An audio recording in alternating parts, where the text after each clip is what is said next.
All right, we're going to wrap this up on a Friday night at the Rockstar Energy Drink US Open. Finished my huge popcorn. That's actually only a medium, believe it or not, and a huge soda. So my stomach's feeling good. And I'm going to pass it over to Jim to analyze the racing tonight because I was just a fan eating popcorn and drinking soda. Jim, what did you see? Well, I saw James Stewart on that new 2010 Yamaha dominate. I mean, he comes away with the head-to-head racing. He got a point for that. Unfortunately, in the Mechanics Challenge, Oscar Vitamin, he was a little bit lagging in that department. We saw Carlos from Honda, Davey Millsap's mechanic, just literally blitz the field in the Mechanics Challenge there and come away with the point. But Millsap's real good. I mean, to come in that second place, he was patient, followed around Daniel Reardon for a little while there, and about lap 11 made the move. A great ride for Daniel Reardon tonight, and I thought he'd be good here because, you know, his background coming from Australia and riding the 450 on these tight tracks, he's used to that.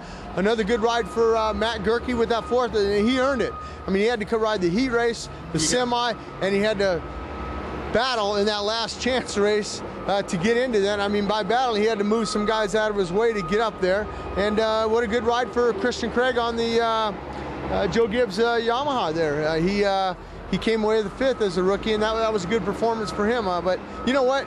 You see in the background, they're going to change the track. It's going to be an all different track tomorrow. The Dirtworks guys will be out here till probably 6, 7 o'clock in the morning changing it.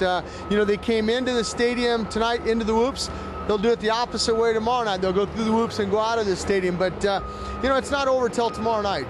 You know, there's $100,000 on the line. James Stewart's got half of it. But on the other hand, Millsap's a second is just like a win. If he can finish ahead of James Stewart tomorrow night, he could possibly come away with that $100. $100. I got to add a little more zeros to it. $100,000.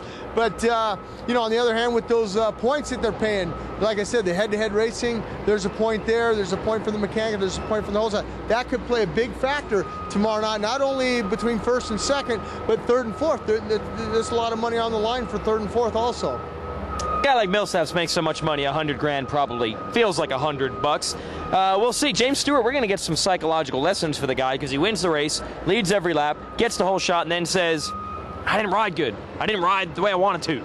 Well, I don't think he did. I think he was unhappy. I mean, James is a perfectionist. I mean, he likes to go out there and make sure he hits his marks and make sure the bike's working good. The interesting thing to me in the whoops where he struggled tonight a little bit, even though he did win the race, he said it was him, it wasn't the bike. And we asked him specifically on Supercross Live, you know, what happened in the heat race. We saw a little bit different. He struggled a little bit. He said, I was going too fast into the whoops. Then he said in the main event, I was going too slow. Yeah. So maybe he's going to find that happy medium. Maybe the guys are going to make some changes on the motorcycle. We did see Eric Sorby, who's helping him, his dad, Malcolm, his brother, everybody looking at those whoops. But that's a tradition that Larry Brooks has started. I mean, remember when Chad Reed rode for Larry Brooks? You know, they go down there and they analyze. They'll go back and look at some of the tape and they'll make some adjustments. But it's tomorrow night. It's Vegas. We've seen stranger things happen here at the U.S. Open, and I don't expect anything else to be different tomorrow night. I mean, we could just as easily see James Stewart go down that first turn, and that'd be a treat to watch him come through the pack and see if he can catch who's ever winning.